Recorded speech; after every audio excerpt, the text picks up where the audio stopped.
Hello, welcome in. Happy Red Friday the 13th to all of you.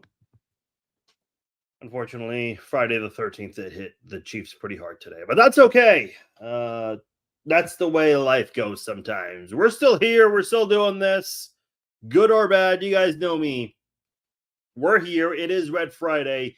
I'm going to be tuning in as the Chiefs said, or I'm sorry, not the Chiefs. The Jayhawks are playing tonight. Yes, KU, UNLV, all that good stuff right there. So I'll be following along that game while chatting it up with you guys. Hopefully, my Jayhawks don't lay an egg for the second week in a row. Nonetheless, we do have some things to talk about today with the Chiefs. The big story today, Hollywood Brown, unfortunately, is going to miss a lot more games than we originally expected. He has now been placed on injured reserve. What does that mean? How did we get to this point? I'll get to all of that because I have a lot of things to get into. I know you guys have a lot of questions that you want to ask, and I may not have the answers to those, but hey, we'll get through it together. We'll still talk about it. We'll dish it out. Let's talk about it. That's what we're here to do. That is the purpose of the Red Friday live chat. We'll do that. Also, Cincinnati, their players have definitely had a lot to talk about this week. It's funny when you listen to all the Chiefs in the media, they're saying all these positive things about the Bengals. They play hard, all that good stuff. Meanwhile, the Bengals are like, we're the team to beat in the AFC. Oh, Xavier Worthy? Yeah, that guy, he just runs very fast, straight line. That's it. Like you hear all of those things from the Bengals, and it's just like, do you guys remember in 2021? No, I'm sorry, 2022, the regular season. Justin Reed made a comment saying that he can cover their tight end, and Andy Reid was pissed. It's like, I didn't even think Justin Reed said anything bad. Like, I just think he's trying to show confidence that he can cover their guys. Because Cincinnati, for the much part of the Joe Burrow era, has had, a really good pass catching group over there in Cincinnati. And, all he did was just exude a little bit of confidence about that situation. So that was a little weird. And you listen today, obviously the Chiefs, they've definitely been trained to not feed back into the trash talk. And that's just kind of Andy Reid's style of approaching rivalries, I guess. So, you can definitely tell how the Chiefs are, better prepared for that kind of thing. Definitely not feeding into the trash talk, if you will. But we'll talk about that later on. Obviously, we have to start with the big news, and that is Hollywood Brown, who is going to miss a lot of time. All right, so the big news of the day we learned on Friday morning is that Hollywood Brown is going to have a second surgery to repair his injured SC joint in his shoulder area. And this is going to take a significant amount of time before he can come back. There are some concerns out there that he might not even play a snap for the Chiefs, which is very unfortunate. He just played one snap in a Chiefs uniform, and that was a preseason game. So that is the unfortunate part here. So how did this all happen? How did we get to this point? Why did this not get picked up sooner by the athletic trainers and the doctors? Well, we learned today that team doctors realized Hollywood Brown's injury recovery was not going as planned and that he has to have a second surgery. He's going to have it Monday in Colorado. Why did they not realize this sooner? We have no idea. And that is the big question right now, because Andy Reid said on Monday when he was asked about Hollywood Brown, who's the only player that had not been practicing on the active main roster, kept telling us that Hollywood Brown is, quote, getting close, and that he's getting closer and closer to coming back. So a lot of people felt pretty good. They thought there was a chance he could play this Sunday against the Bengals. If not, it would feel almost like a guarantee that he would play the following week, Sunday night, against the Falcons. Unfortunately for the Chiefs, this has been a common issue. This has been going on for quite some time now. If you guys remember with McCole Hardman in 2022, dealt with an injury then. I believe it was an abdominal injury or of some sort, or a pelvis injury. I don't remember exactly which one, but people were kind of confused because he was placed on IR and the Chiefs activated his 21-day window, which players on IR are allowed to practice, but he was not participating in practice. And people kind of wondered, as we got closer and closer to the 21st day, is this a possibility? Is McCole Hardman going to come back, or is he done for the season? And the Chiefs did not put him on the active main roster until day 21 and literally the 11th hour of that whole situation. That was kind of weird. We have another incident. Eric Berry, if you guys remember, in 2018. In 2017, week 1 against the Patriots, when the Chiefs went into banner night in Foxborough and pulled off a big upset that night, Berry ruptured his Achilles against the Patriots and was unfortunately done for the year. A year later, while trying to recover and get back to the playing field in 2018, he was dealing with a sore heel, and we later learned that there was a bone spur that kept digging into the Achilles, causing serious pain, so that's why he was not playing for quite some time. But what did Andy Reid tell the media? He's day-to-day. Well, if you're going to say that about someone who's, going into the season, that he's day-to-day, you're thinking, okay, it's not going to take that long. It's for sure he's going to play at some point in the first quarter of the season, and that was not the case at all, as Eric Berry did not make his 2018 season debut until week 15. So that was kind of weird how that all unfolded. I think my point with all of this is when you look at the NFLPA report card, which we've had 2 of those so far, and the 2 times we've had that, the Chiefs have not performed very well in the NFLPA report card. Now, I know as fans, a lot of people might say, well, who cares? We won the Super Bowl. Sure. I mean, in the grand scheme of things, great. The Chiefs have won the Super Bowl both years where the NFLPA report card has been a thing, and unfortunately, the Chiefs have not done very well in that. But we do care about these players. A lot of these guys are fan favorites, and we want them to be treated well.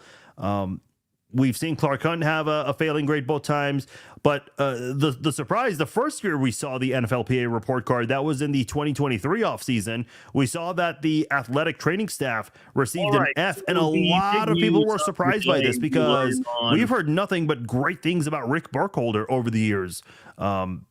From the media, fans, the teams, coaches, like everyone has nothing but great things to say about Rick Burkholder. His staff received a lot of credit for how they treated Patrick Mahomes' ankle when he suffered that injury during the 2022 playoff run.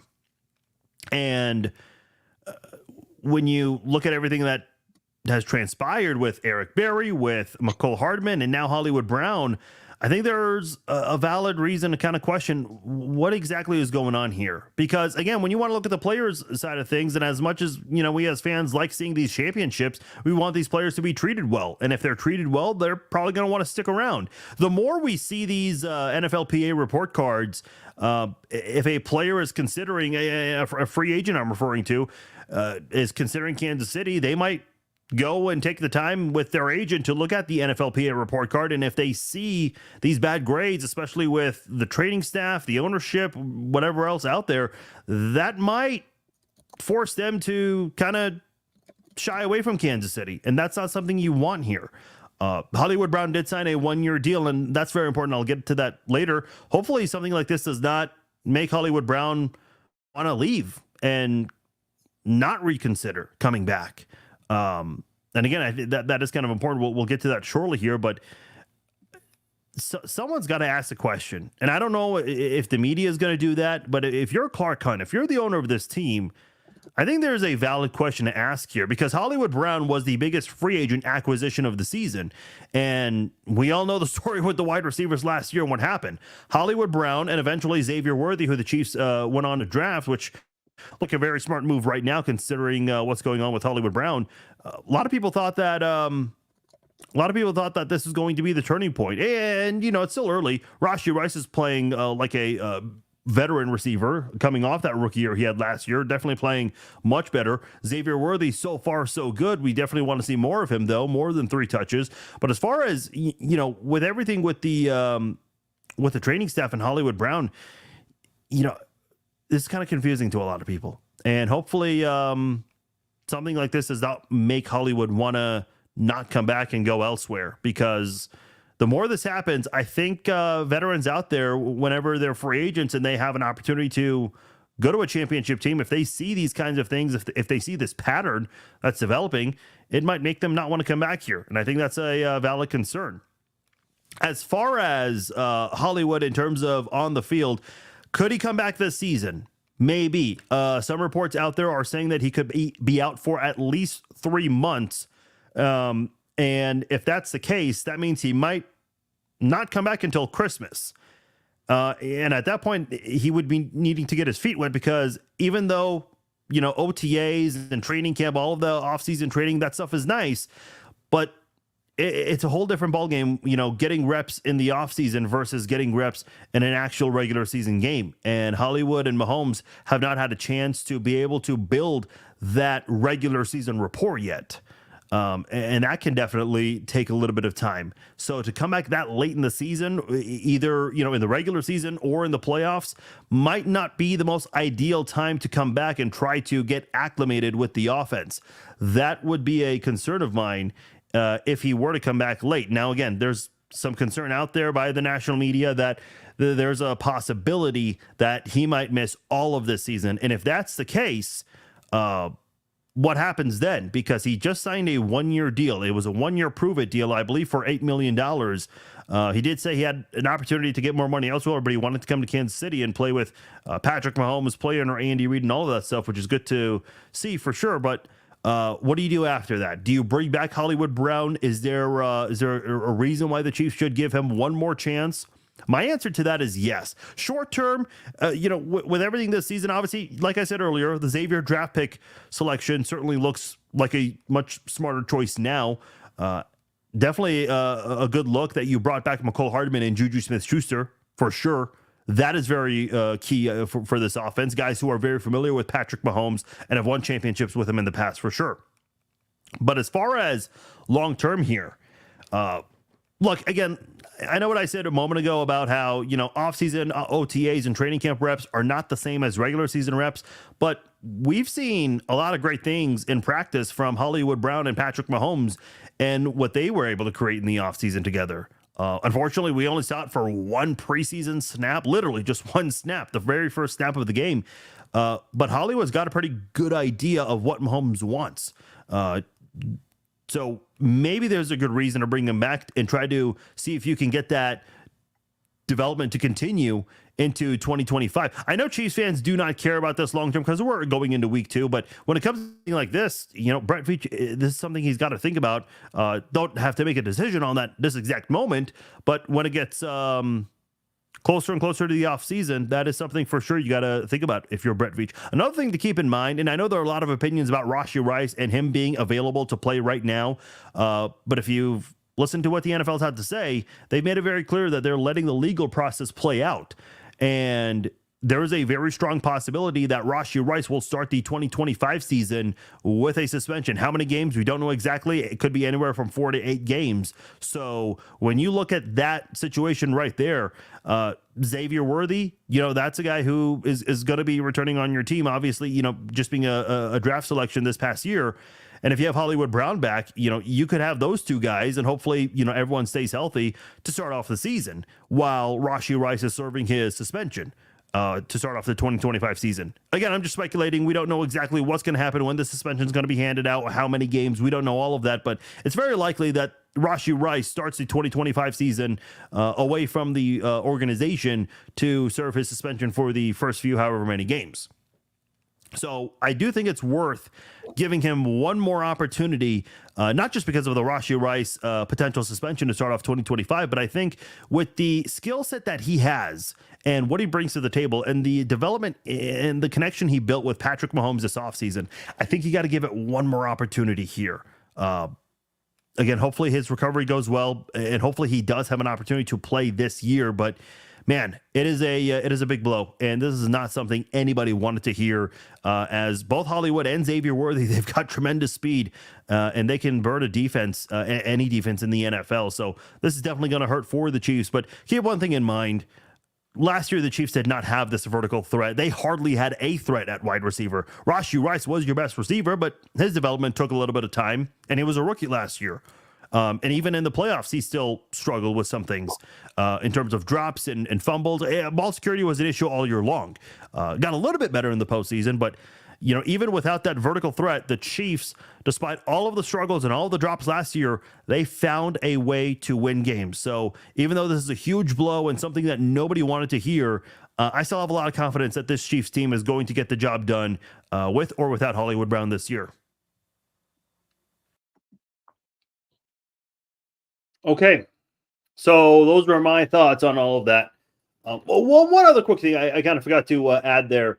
I don't want to just, bash Rick Burkholder and all that because I don't know what's going on. I've had a couple of conversations with Rick. Really nice guy. He actually does a really good job of interacting with Chiefs fans online a little bit here and there. Seems like a nice guy. I can't speak for what's happening behind the scenes. I absolutely can't. But I do think questions need to be asked. But at the same time, I want to make sure, he's done some good. Obviously, we mentioned the Patrick Mahomes ankle situation, and also the BJ Thompson matter that took place right before the ring ceremony, where he went into cardiac arrest, and they canceled practice that day. Like, we gotta remember the good also. Now, in the grand big picture situation, there needs to be questions asked. So, and again, I don't take it lightly when criticizing these people because these people hardly ever speak to the media. Rick spoke to the media today. Very rare we see him stand in front of a podium. He doesn't take questions. He just gives information and he leaves. But, man, I don't like to speak so much about somebody when they don't have an opportunity to defend themselves because he doesn't speak often. So I just want to be very clear and get all of that out there. Yeah, KU is putting on a beating on the ground. That's kind of what I'm expecting from the Chiefs this Sunday. Get that rushing attack going. Okay, I'll get you guys questions in a moment. I see a lot of comments, a lot of people with a lot of things that they have to say. I'll get your comments very shortly. Keep them coming while we are at it. I do want to get into the Bengals and all the trash talk that's been going on, and I'll keep this very short. Have they not learned their lesson with any of this? I mean, listen, I get it. With Burrow, they beat the Chiefs 3 times in the first 3 meetings between Burrow and Mahomes. And so for them to be able to dethrone the team, the dynasty and all of that, I get that at the time the Chiefs only had 1 Super Bowl win. And ever since, Burrow's last win against the Chiefs, ever since the last meeting between Burrow and Mahomes, the Chiefs have won 2 straight Super Bowls. But they beat the Chiefs 3 times and all 3 very close games, but still they're the victors in all of them. They have to come back in a couple of them, in fact. But for them to not be able to get a championship win off of that, I guess they're kind of bitter about it, and it kind of shows when Jamar Chase is saying, "Oh, I ain't saying his name." Pat who? Those kinds of things. It's like, okay, what are we doing here? And speaking of Jamar Chase, what did he say last year going into the Chiefs-Bengals game? He said that nothing impressed him about the Chiefs defense, and he laid an egg in that one. He had 3 catches for 30 or 40 yards. That's not very good. And then in the playoffs, when he and T. Higgins both went on ESPN to do an interview ahead of the playoffs, they were asked for their postseason predictions, and Jamar Chase goes, anyone but the Chiefs. This guy literally picked the field over the Chiefs, and the field let him down. And I remember during the Super Bowl week in Vegas when he was doing his media, I remember specifically on NBC Sports with Florio and Chris Sims, dude, he was eating some humble pie on that one. I mean, he kind of stepped away from the whole hating on the Chiefs thing, which I thought was interesting. And then what did he say this week? He says that the Bengals are the team to beat in the AFC. Think about that. He thinks that the Bengals are the team to beat in the AFC. This is a Bengals team that just laid an egg against the Patriots. A Patriots team that has a rookie head coach. A Patriots team that had the worst record in the AFC. So to start off week 1, you lost to the team that had the worst record in the AFC, and you think you're the team to beat in the AFC, not the team that's represented the AFC for the last 5 years? Dude, this is some weird cope mechanism going on by the Bengals, specifically Jamar Chase. Come on, what are you trying to prove here? You guys got embarrassed last Sunday I don't think this is a time to be talking about how you're the team to beat and how, you guys think that Xavier Worthy is he's just fast. Like, slow down. He scored 2 touchdowns. Okay. That's more than the entire Bengals team last week. Slow down. Again, like, here's my thing. I have no issues with trash talk because even like the Justin Reed comment a couple of years ago that Andy Reid was livid about, where all he said was he thinks he can cover their tight end. Like Andy Reid just runs a very strict operation. That's just the way it goes with Andy Reid. So I get it. And again, for the record, like I have no problem with the trash talk, like the Burrowhead and all this stuff. I'm a huge UFC fan, so maybe it's the UFC fan in me where whenever there are fighters that are talking shit and all that stuff, it's entertaining. You like it. I will say this: I do think the trash talk for the Bengals has not aged very well for them. I remember Jamar Chase last year going into week 1. He called the Browns the Elves, and they laid a massive egg against the Browns. And obviously we've gone over Jamar Chase and the things he said about the Chiefs and how that's not aging very well. But the Burrowhead one. The Bengals have not beat the Chiefs since calling Arrowhead Burrowhead, which by the way is stupid. Burrow won 1 game in Kansas City, and suddenly, we're going to give that nickname Burrowhead? Like, come on. Where does that come from? Jared Goff. I think Nick Wright said this today on his show. Like, Jared Goff has a win at Arrowhead. He's 2-0 against Mahomes. Are we beating that drum? Like, is that head-to-head record a thing? Come on.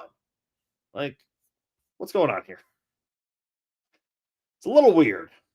Friday the 13th. Yeah, got my little Jason Voorhees mask right there. That was signed by CJ Graham. I think, as you guys know, I've gotten into Comic-Cons and nerdy conventions, which are honestly a lot of fun. I've never been to one before this year, but I've gone to 3. And there was one called CryptoCon. Now, I'm not like a big horror guy or anything like that, but I like the classics, Friday the 13th, Texas Chainsaw Massacre, and a couple others. And so I met CJ Graham, and I had him sign that mask right there. I had to get that. CJ Graham, super, super, super cool guy. All right, here we go. Let's answer some questions. Jim says, is Jamar Chase going to play this Sunday? Yes. I'm not sure why that's being asked. I think you might be confusing him with T. Higgins. T. Higgins is currently dealing with an injury. He was doubtful last week. He is doubtful going into Sunday. So no Hollywood Brown, no T. Higgins in this one. I kind of see it as an even playing field, if I'm being honest. Both have a key wide receiver that's out in this game. I know there's been a lot about Joe Burrow. Dude, the national media has not held back on the Bengals. James Jones says that Joe Burrow is an average quarterback without having multiple top-tier receivers. Listen, I'm not ready for that conversation yet. The wrist is clearly not 100%. Now, if you're not 100%, why are you playing? Because I don't think injury is, if you're playing injured, playing hurt and playing injured are 2 different things. If Joe Burrow is still injured, in my opinion, he should not be playing. We learned last year injuries are not an excuse, and there were 2 teams that proved that. The Browns, when they got Joe Flacco literally off the street late in the season, and the Bengals, who everyone wrote them off, and they kind of still stuck around when Jake Browning played. You still have Jake Browning on the team. So if Joe Burrow can't get the ball down the field more than, what was it, 20, 28 yards, you might seriously need to consider a switch, because if you're playing through this injury, I think you're doing a disservice to yourself and the team. So I don't know. I'm not ready to say that he's not elite. I still think he's a very good quarterback. I think he's the best quarterback not named Patrick Mahomes. But he clearly did not look like the Joe Burrow of old in that. And again, I've said many times, injuries are part of sports, but I don't think you have to play through an injury. So I don't know what's going on with the wrist. I don't think anybody, even in Cincinnati, they're convinced that because you can't lean on, the Bengals always are. No, That was the Patriots, a team that's probably going to finish near the bottom of the AFC again. And that's the team you lost to. Hey, I appreciate it. You guys multitasking, doing other things, and watching this live stream. That means a lot. I appreciate you guys. I'm kind of doing the same thing right now. There it is. Okay, you don't want to get the copyright strike. Sorry, Zuckerberg. Don't ban me, please. Listen, Zuck and I, we're like this now. We've had our issues in the past. We're cool now. We're buds. That's a lie. Don't flag me for fake news, please, Zuckerberg. Timothy says they lost in New England. We'll beat them by 31. I'm expecting a one-sided game. I really am. And I know a lot of people are like, oh, you're overconfident. No, I'm just crunching in the numbers, looking at it. Like 10 missed tackles forced by Ramondre Stevenson. And again, no disrespect to Ramondre Stevenson, but who out there is like dying to get Ramondre Stevenson on their fantasy team going into week 1? Who talks about Ramondre Stevenson on like a day-to-day basis? Nobody. Yeah, that's the part that really sucks. 3 to 4 months. That was my prediction for the first touchdown scorer for the Chiefs this year was Hollywood Brown. But no, we got the X who got that. Hope Hollywood and has a safe and healthy speed recovery. Yeah, no, we're all hoping that. Matthew says got to win the fight in the trenches on Sunday. This is a very good point because as good as Trey Hendrickson is, he was kind of a one-man show on that defensive line. Like he was able to beat the left tackle for the Patriots. But whenever he got around, Jacoby Brissett would step up in the pocket, and no one else on that Bengals defensive front was there to stop the scramble. Excuse me. So if Jacoby Brissett can do that, Patrick Mahomes can probably do it better. I'm expecting the Chiefs to run a lot in this football game. I'm expecting that to happen a lot. And yeah, on the other side of it, I mean, the Bengals offensive line, Amarius Mims, their first-round draft pick who, dealt with some injuries in college, he's not expected to play. You know what's odd? Orlando Brown, honestly, might be their best offensive lineman. When Orlando Brown might be your best offensive lineman, that's not a good thing. That is not a good thing. Trent Brown got worked last week by the Patriots. And by the way, the Patriots traded Matthew Judon right before the preseason. So, man, that was just weird. I said on Twitter, I was like, they could play without Burrow, Higgins, and Chase, and they would still win. I said that because I'm that big of an idiot to think that. But of course, leave it to the Bengals to make me look foolish. Nick says they knew something was already up with Hollywood. That's probably why we signed Juju. That is 100% accurate, Nick. I don't think they anticipated him needing a second surgery at the time, but I think that was an insurance policy. Yes. I still believe in my heart of hearts that the Chiefs would have gotten Juju, even if Hollywood was not dealing with an injury. I appreciate it, Patrick. Thank you, man. I appreciate there are a lot of people who say kind things about the man cave, and I appreciate all you guys. So thank you. Daniel says, do the Chiefs make another move for a receiver? That is a good question. I know this has been asked a couple of times in the chat already. Scott said, what about Michael Thomas? Hunter Renfro's out there. Julio Jones is out there. I don't know if the Chiefs are going to do that. Last year, when the Chiefs had all those issues with the wide receivers, we were all calling for the Chiefs to do something, and they didn't. They just stuck with who they had. Now, we've seen the Chiefs go out there and get free agents before late in the season. I remember they got Kelvin Benjamin. That was a while back. That was in 2018. Patrick Mahomes' first year as a starter. But we haven't seen them do much of that at that position. Listen, switching teams as a tight end or a wide receiver during the season is very difficult. The route running, getting an idea of the offense, the scheme, all that stuff, that is very, very difficult to do. That might be the most difficult position to play when switching teams or joining a new team during a season like that. That can definitely that can take a time, and you go through a learning process with that. So I don't know if they go and make a move. I think, we haven't heard of a name yet, but specifically with Nico Remigio, that might be a guy that they use. Maybe just or not Justin Watson. Justin Ross. Justin Ross is on the practice squad too, which I was a little surprised by. Thought for sure someone else would pick him up. Juju was most definitely an insurance move for Hollywood. Tommy said, "Yeah, for sure." And I know Juju had that drop in the first game. You know, he was kind of coming on his way down, and the cornerback, was on top of it. But uh, I do expect more from Juju. And I don't know what happened in New England. Why did things not work out for him there? I don't know. But I've always said, a change of scenery can always help. He's coming back to a team that he's familiar with. The quarterback, the coach, the expectations, the style. Matt Nagy was the one that wanted Juju.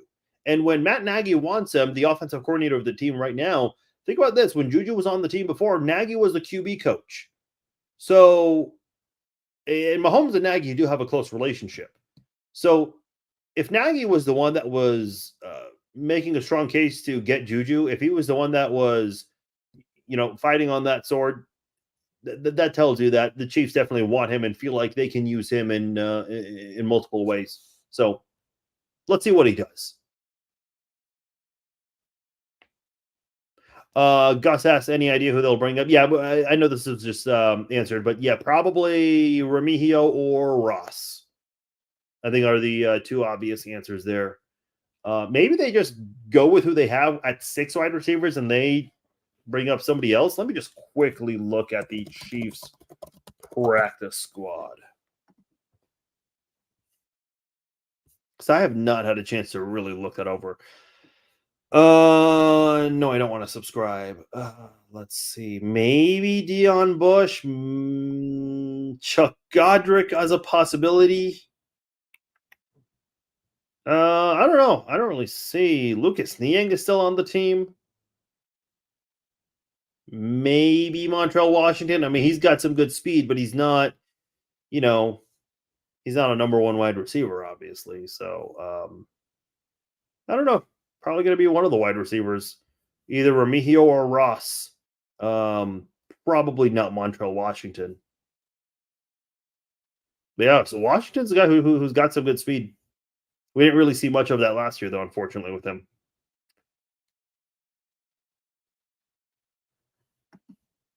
According to a study of posts on X the last 90 days, the Chiefs are the most disliked team in the NFL.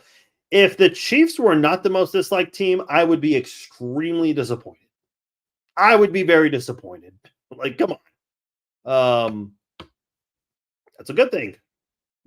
I was just having this conversation. Somebody, a Bengals fan made like this viral. I don't know if it was a Bengals fan or who, but the main person in the video is a Bengals fan wearing a Bengals jersey. And there are all these other fans wearing different team jerseys, and they're just like singing. They're doing this bit, singing a song, asking for the Chiefs to let someone else win. Dude, I was just having this conversation with someone 15 years ago. If you told me that other fans would be begging the Chiefs to let someone else win, I'd be like, what in the hell has happened to this franchise? I still remember all those years when Todd Haley, the Herm Edwards era, even the good times with Dick Vermeil, but not able to get a playoff win in the 90s with Marty, and then in the 80s and the 70s, coming off the dominance you had in the 60s. Not all of us were born. I get it, but that was like the great era of Chiefs football in the 60s. And then in the 70s, it just completely turned around. And in the 80s, it didn't get much better until Marty Schottenheimer and Carl Peterson got to town late in the 80s. So, man, the Chiefs are now that team. Yeah, it still hasn't hit me. I don't know how you guys feel about it, but still, it's kind of taking me some time. Yes, please subscribe to the YouTube channel. I see a lot more people watching and commenting from YouTube. I love that. I appreciate you guys. Please spread the word about the YouTube channel as we're trying to make that a bigger and bigger thing. Kevin says they need to ring Chase's bell and shut his mouth up for good. Look, I've got no issues with the trash talk, but it's like, when you're coming off a loss like that, I don't think you're in any position to be talking. I mean, come on. Like, dude, come on. What are you doing? Yeah, they were pretty bad. They were bad. Chiefs live in the Bengals' heads rent free. Oh, 100%. 100%. Uh, as it's Friday the 13th, what was the unluckiest moment in Chiefs history? That's a really good question. The unluckiest moment in Chiefs history. Gosh, they've had a lot of them. Um, I mean, there have been some like heartbreaking losses, but I would have to kind of go off. NFL Network did a I don't know if they still do this. I don't watch NFL Network often, but they've always done like these top 10 things, like top 10 lists. And they did one top 10 most snake bitten franchises, and the Chiefs were one of them because of their postseason struggles, but also with losses off the field with Joe Delaney and Derek Thomas. I would have to say probably the loss of Joe Delaney. Like, we did not get a chance. Joe Delaney might be the most talented running back the Chiefs have ever had. Like, he would probably still play just as great in any era of the NFL we've seen. So it's kind of unfortunate we only got a couple of seasons out of Joe Delaney. I would say the unluckiest moment was probably losing him, but he went down as a hero, trying to save multiple kids who were drowning, saved one of them, unable to save the other. But his selfless act, is how he went out. And I think the unlucky part is not being able to see more of him. Teresa says Burrow's new hair is the curse. Maybe.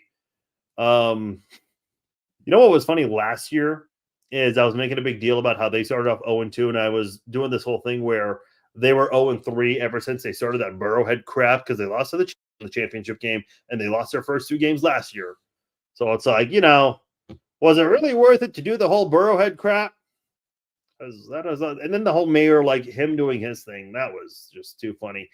So Ron, what's up, man? He was on the podcast earlier this week. He says there's a huge difference between trash talking and just being plain stupid. Jamar Chase and Cam Taylor-Britt are the definition of plain stupid. Yeah, and the other thing about CTB, Cam Taylor-Britt, you're saying all of this, but you got burned by Rashee Rice last year. So if Rashee Rice can get the best of you, by the way, Rashee Rice is faster this year than he was last year. Dude, Xavier Worthy can burn you. I mean, you better hope there's safety help because, with Rashee Rice, he's playing better. And I would love to see him against Taylor-Britt. But Andy Reid.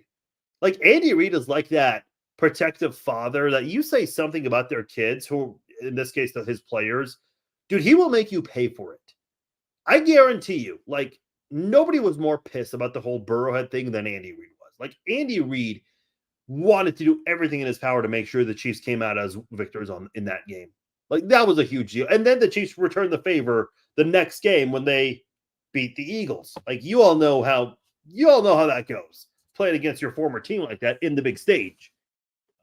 But as far as the comments go, Andy Reid is going to draw up something to make sure Xavier Worthy lines up against Cam Taylor-Britt a few times. I still would rather see more Rashee Rice against CTB because Rice got the best of him last year.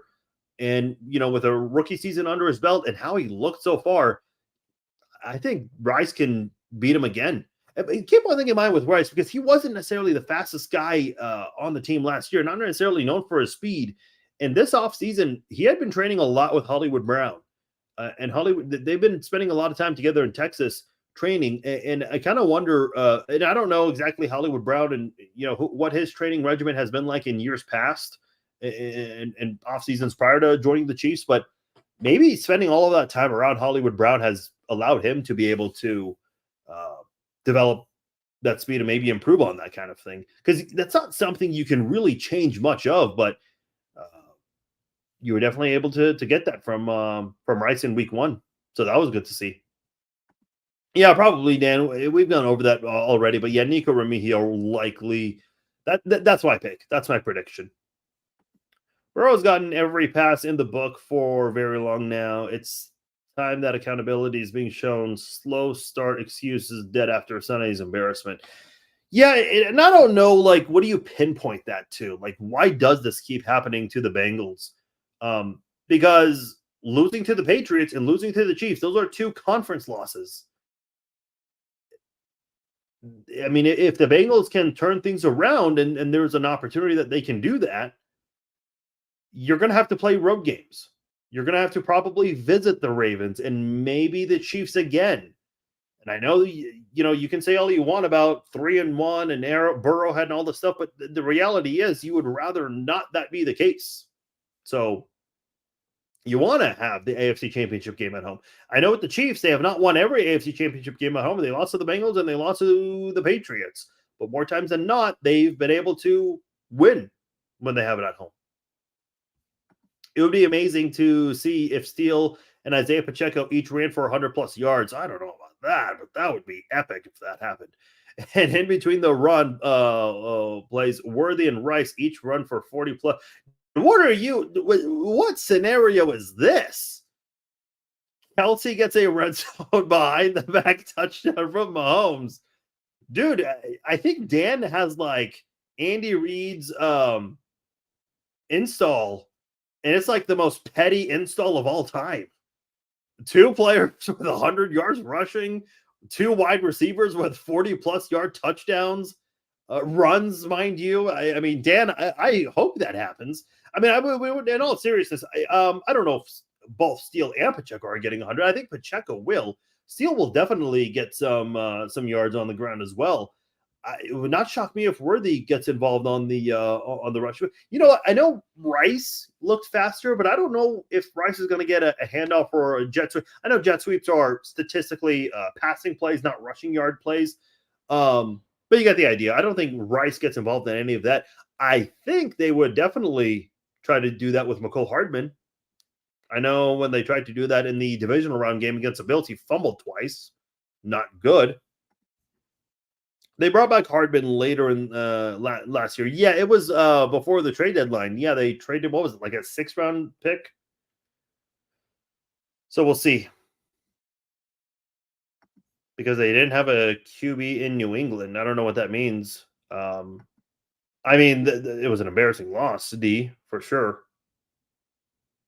I mean, no Tom Brady, no Bill Belichick. You have a rookie head coach and a new quarterback there. I mean, they just embarrassed the Bengals. Like, it wasn't that great of a game either. That's the thing. By the Patriots, it wasn't that amazing of a game. So I think that's what makes it even more frustrating for the Bengals is that, with the game on the line, they had a chance to win. And in their own red zone, they started the drive. All you need is a touchdown to win the game because you're now by 6. They didn't even get a first down. Like, there was absolutely no sense of urgency. And listen, I don't disagree with punting the football.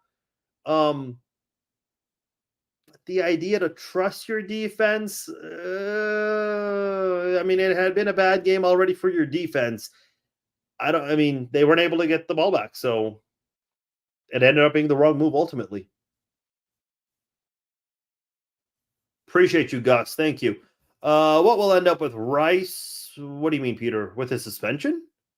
It's not expected that he'll get the suspension this year. But he's got the court date in December. He's got another date in June. So it's very likely that he'll get the suspension to start off the 2025 season. If that's what you were asking. Are we going to sign another receiver? Probably not, Denny. Even with the struggles last year, they did not go after a wide receiver, which, again, kind of surprised me. But I guess it worked out in the end, right? So we'll see. Bob says Hollywood Brown won't see the field. Oh, man, I hope not. I hope you're wrong, dude. Oh, God. That was like the one addition. I was excited more about the Hollywood acquisition than the Xavier Worthy addition. So I'm really hurt about this one. Like, Hollywood was just adding both Hollywood and Worthy. That was a home run offseason for the Chiefs. That really was. I still think you can get the job done. If you could do what you did last year, winning the Super Bowl with that wide receiver room, I think you can do it again with the receiver room you have now. But would help a lot more if you have Hollywood. And his season's not over yet. He could come back late now. Coming back late as your first, game, a real game in a Chiefs uniform, not ideal, but we'll see how that works out. Unluckiest moment, Susie says, is Mariota catching his own pass to beat. Oh, gee, yeah, that was like, I know the Chiefs had blown bigger leads before that in the playoffs, but that one hurt the most because that was at home. The Kelsey concussion, yeah, that just sucked. That was bad. Lynn Elliott, yeah, I thought about saying that one too. But, I mean, the offense, yeah, Lynn Elliott should have made his field goals, but the offense should have been way better in that game.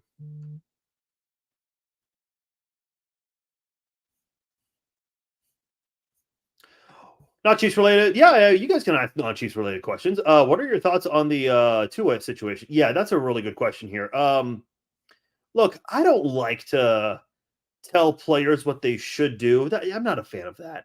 I'm not a fan of telling players they should retire, and I'm hearing so much of that right now. Like, who the hell am I to say that you should or shouldn't retire? You guys know me. I went to KU, KU fan and grad. I was at KU. My last year at KU was the year Andrew Wiggins and Joel Embiid were there. And I remember, what's my point in this? In response to a question about Tua, like, what am I trying to say? Here's my point. KU fans who are passionate, that's awesome. Understandably so, because KU wins a lot. But KU fans were, on social media, and you would hear this, on campus too. Oh, well, Joel Embiid should stay another year. Andrew Wiggins should stay another year. Another year would really help. You're not a basketball scout. What are you talking about? Those guys literally became top number 1 and number 3 in the draft that year. You're really going to tell me they need another year of experience in college before they go pro when every mock draft has them going in the top 5? Like, you obviously want them to stay because you're a KU fan. I mean, I would love it if every single KU player stayed all 4 years, but that's just not the reality. You're going to have one and dones. But man, it's just like, I don't know, man. I'm not Tua's doctor. I'm not a trainer. I'm not going to sit here and say what should or shouldn't happen. Do I think there should be consideration about that stuff? Yeah, I'll go to that length and I'll say, that needs to be considered. It is very scary that this keeps happening to him. I think, let's go back a bit. What happened on that play? He was leaning in head first against DeMar Hamlin. And I know people are making a big deal. Oh, it was DeMar Hamlin of all people. I don't care about that. Yeah, that's just a coincidence. That's more on Tua's decision to lean with his head to get 1 or 2 more extra yards than it is on the stop by Hamlin. It's like, what's more important? Because kind of what I was saying about Burrow, if he's really playing through an injury that he's not 100% on, you're doing a disservice to yourself if you're Tua and to your team by leaning in with your head to get 1 or 2 extra yards. That ain't it, man. Like, your team will pick up, because what happened to the Dolphins the rest of the game? They didn't score. I think they got a field goal out of that. I can't remember. Oh, no. They went for it on 4th down. I forgot. Because the game was out of reach. They were like 0 for 3 on 4th down with Skylar Thompson. So, you kind of hurt. And I'm not suggesting Tua was going to lead the charge again, because I think the Bills, that was just way out of reach. But we've seen them do it before. I think, if you're Tua, you kind of hurt yourself and your team by doing that. It's 1 or 2 yards. You can draw some trick play with Tyreek Hill or Achane and throw them off. Like, you can find a way to get those 1 or 2 yards. That's as far as I'll say about this. As far as, should he retire? Man, I don't like talking about should someone retire. That's just not my place to speak, but I hope he's okay, because that was scary. I immediately thought of the previous incident where, it was on a Thursday night game too, where he got hit and his fingers locked up, and that was just really, really scary. The 2017 play. Yeah, man, that game sucked. Oh, boy. And what's funny is when that happened, I made that joke. I'm like, oh, that looked a lot like Andrew Luck recovering the fumble and diving in.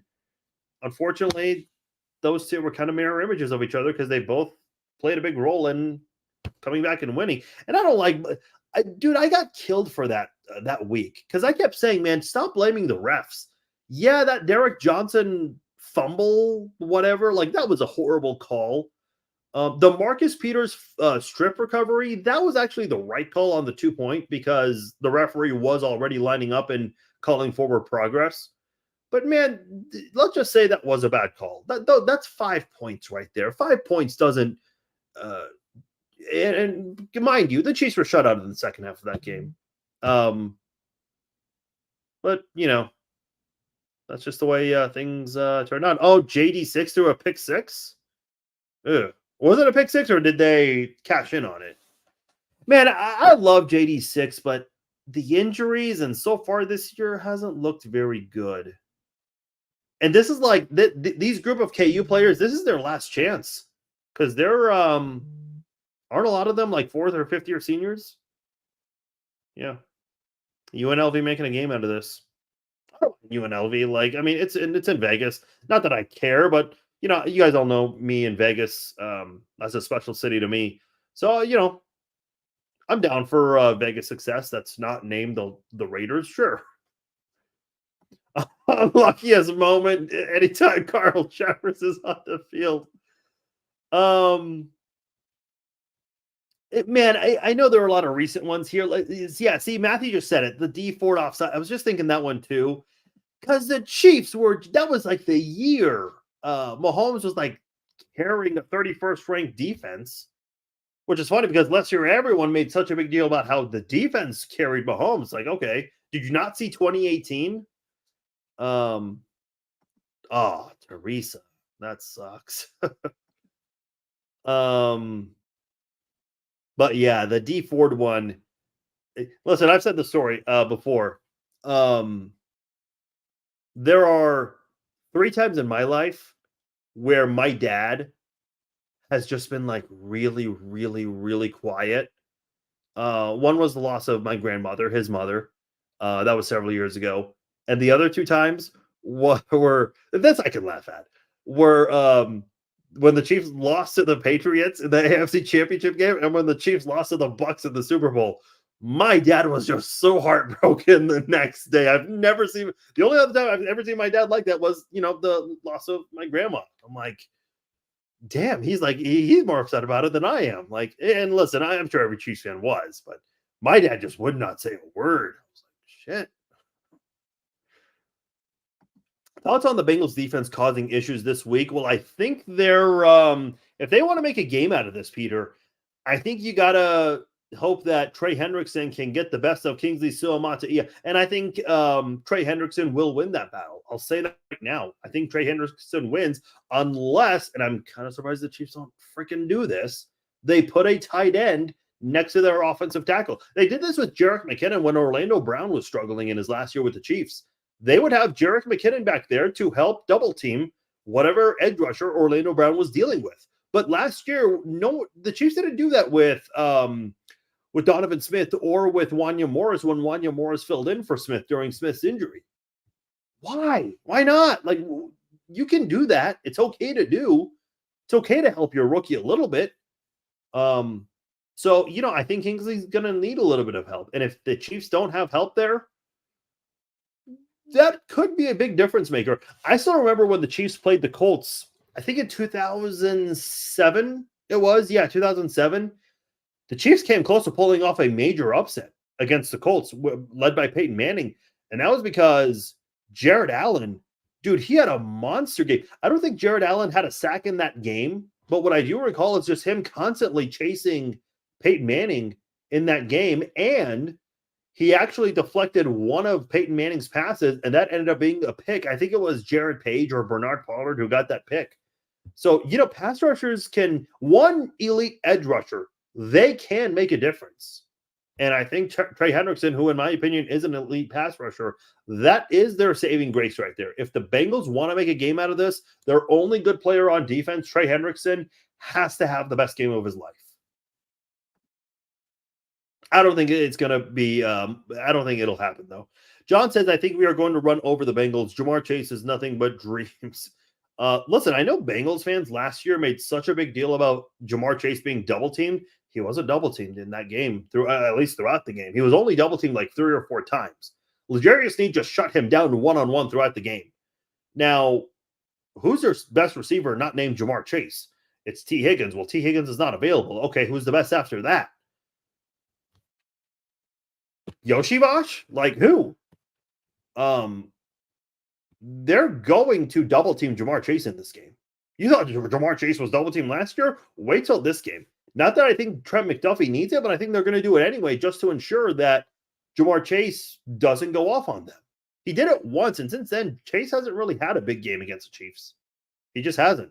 By the way, I said this today. It is Trent McDuffie's birthday. I didn't say the birthday part, but I am predicting that this Sunday, Trent McDuffie will get his first career interception against the Bengals.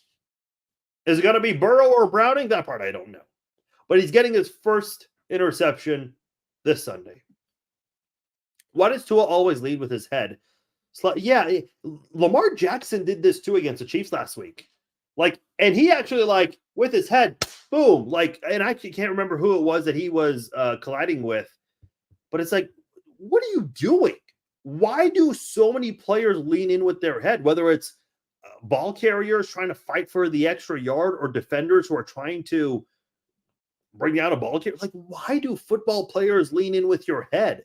Why? I never get it. I definitely think the coach for Miami should be really? Why?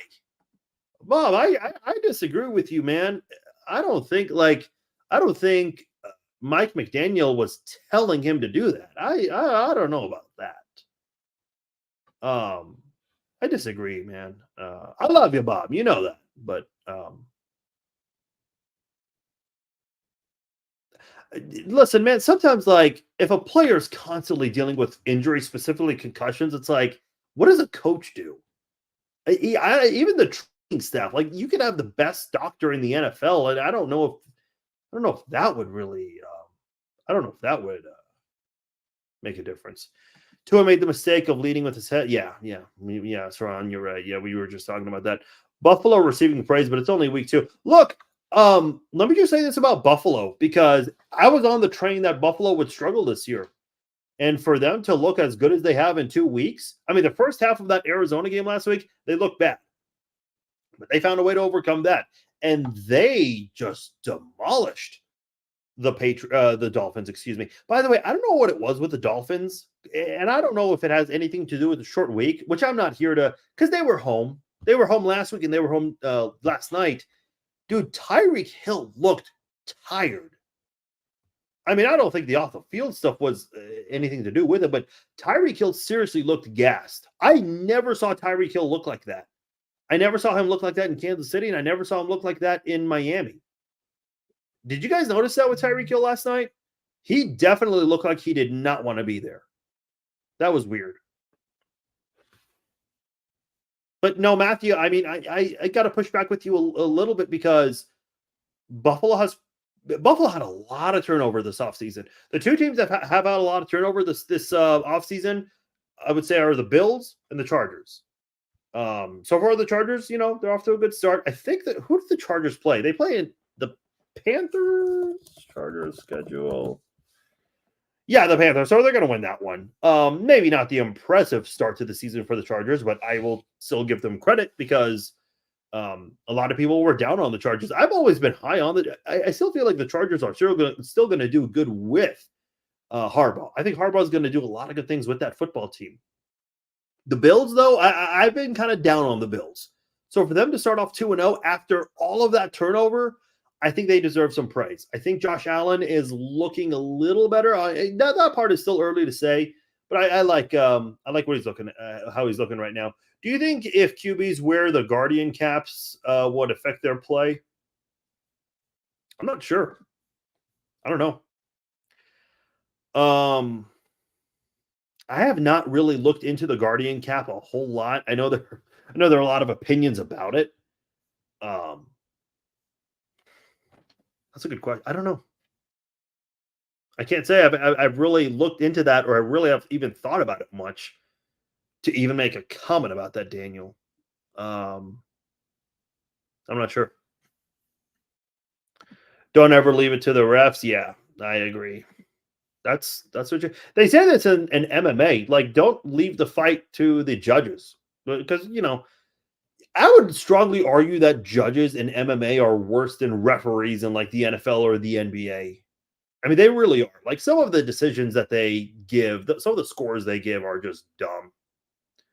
MU going to be tough this year? Yeah, looks like it. I mean, MU's one of the top tier teams. They might, I mean, if they can find a way to win the SEC, which I don't know how likely that is, but they might be able to get into the playoffs, especially with the playoff format being expanded this year. Will Mahomes make a behind the back pass this year? Well, he did in the preseason, but you're obviously wanting to know if it's the regular season where that happens. I don't know, man. It'd be cool. Here's my thing. If he wants to do it, do it during a blowout. Do it against the Raiders or the Bengals. Like, do it against a team that's been talking a lot of shit, and do it when it's, the game's out of reach. Don't do it with the game on the line or anything. Do it once. There. That's it. We don't need to see it. Because, man, that kind of stuff does scare the shit out of me. I'm not going to lie. I think he'll do it during like a blowout win. I think that's when it happens.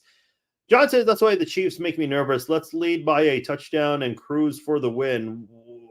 I'll put a damn name. Yeah, that's my thing. I think they had opportunities to put away the Ravens last week, and they didn't. This is a random comment. I love cereal. Congratulations. Cinnamon Toast Crunch is my favorite. Okay. Why are you guys talking about cereal in the comments? Where did this conversation? Did I miss a comment? Okay. I don't know. Oh, I know. I saw the comment. Yeah, I saw that comment. I'm not putting that on the screen. I don't want to get banned. Listen, I love y'all, but sometimes you guys say certain things that I just cannot put on the screen.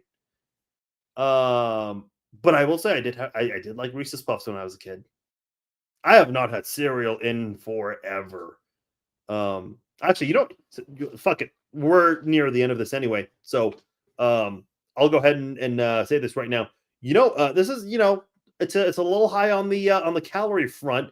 You know what's a really, really delicious breakfast? Get 2 waffles of your choice. Get peanut butter and get honey. Put it on one of the waffles. Put the other one on top of it, just like a regular peanut butter sandwich, but except with bread, you're using waffles instead. Then put some syrup on top. Put a little bit of, smashed chocolate, smash up some chocolate, crush it, put it in there. It's pretty damn delicious. Pretty damn delicious. Yeah, that's kind of my thing. He did look really, really, really different. Yeah, I hate it, man. And it's not like the NFL or the NBA or like all these other sports where you lose one game. Okay. I know in football, one loss is such a big deal because you live with that for a whole week. But man, the thing in like MMA is when the judges screw you over, one loss where you got screwed over like that can really mess you up in the rankings and all of that stuff. Like that man, I hate judges in MMA. I've heard a lot of people say that former fighters should be judges, but then it's like, former fighters are still training in the sport, even though they're retired. And you're going to have a lot of judges. You're going to have to get guys who have no affiliation with certain fighters, which are hard to do because judges will be biased towards their training partners, or they'll kind of, favor a guy that they like or they've gotten to know or they've trained with in the past. Like it's not easy. I don't think guardian caps matter. Your brain will still bounce around and take damage no matter the type of helmet. Yeah, you might be right, John. Waffles with peanut butter honey sounds fantastic. Yes, try it, Teresa, and let me know. Let me know on the see. I mean, I do taste that Tuesday. I forgot to do one this week, but I will do one on Tuesday because there is one I've been wanting to do. And I just realized it's still available to try. I'm not going to say what it is yet, but I don't know. Yes, that was actually sent by Daniel. He is here in the comments. So yeah, Daniel. I hope he doesn't mind me saying it, but he said that as a thank you because he's a college student going through broadcast school and whatnot, and he's been asking me for some opinions and advice and critique and all that. And I understand it because I was that college student that was asking those who are in the field for help. So I'm always I'm always willing to help anyone that's always wanting me to help them out. By the way, while we're talking about MMA, the Conor McGregor versus Mike Chandler fight has been canceled. I am so shocked. A Conor McGregor fight canceled? Oh my god, dude! I love Michael Chandler. I'm not a Mizzou guy. I'm a KU guy, but I'm kind of biased towards Mizzou guys in MMA. So I can, cheer for Mizzou. By the way, the college thing is not that big of a deal to me anymore because I'm not a big college guy.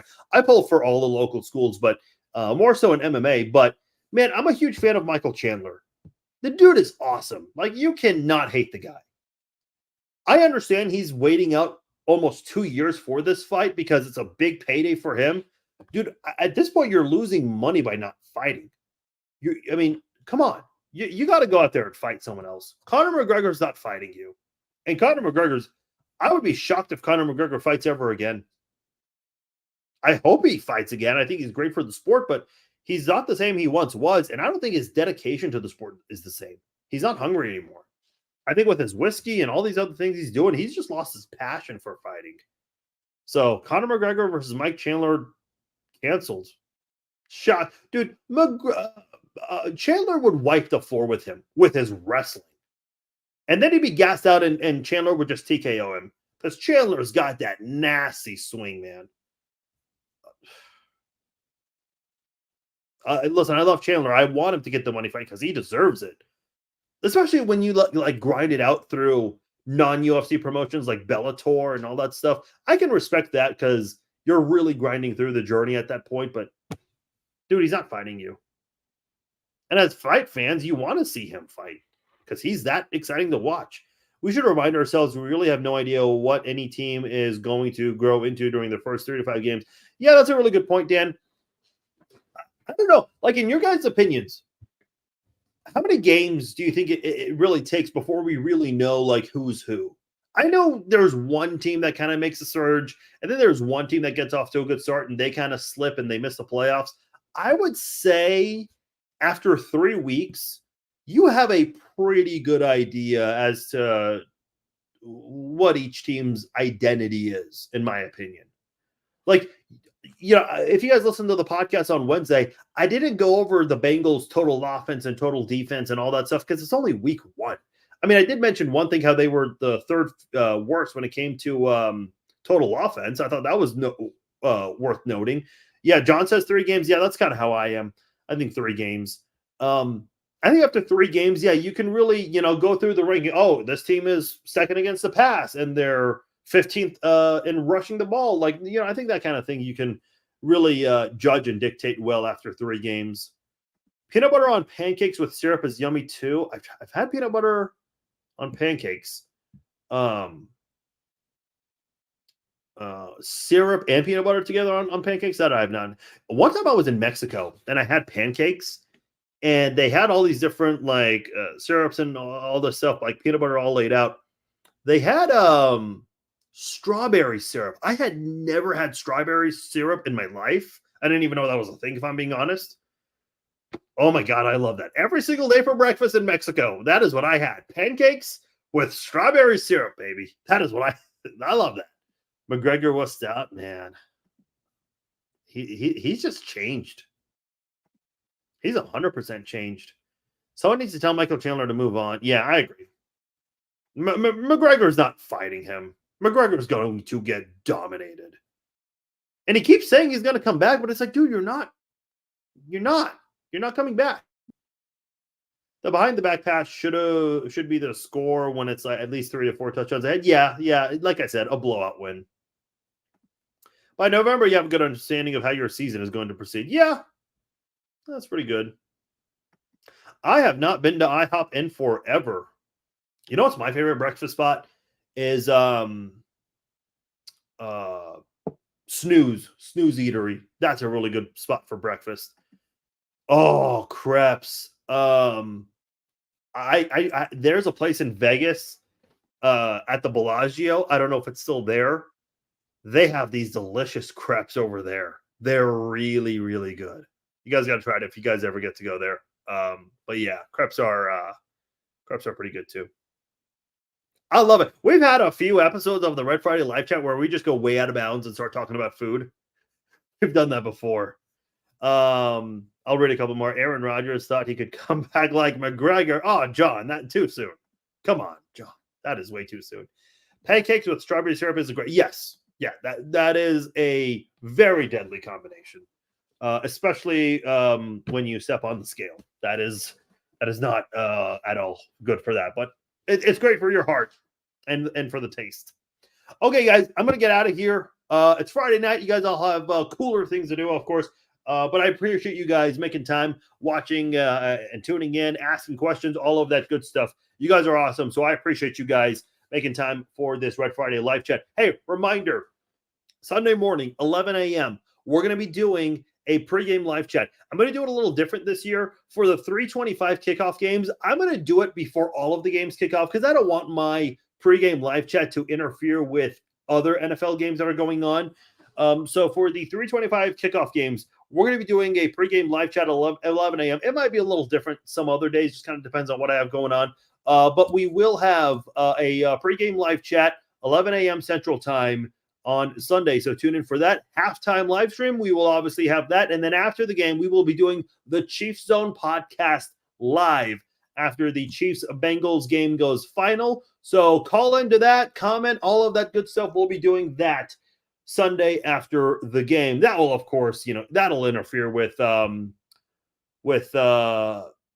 Night Football. Oh, Sandro, that's okay. Maybe next time. All right, guys. My name is Farzi Vasugian. I am out of here. Thank you again for joining me. Enjoy your Friday. Peace out.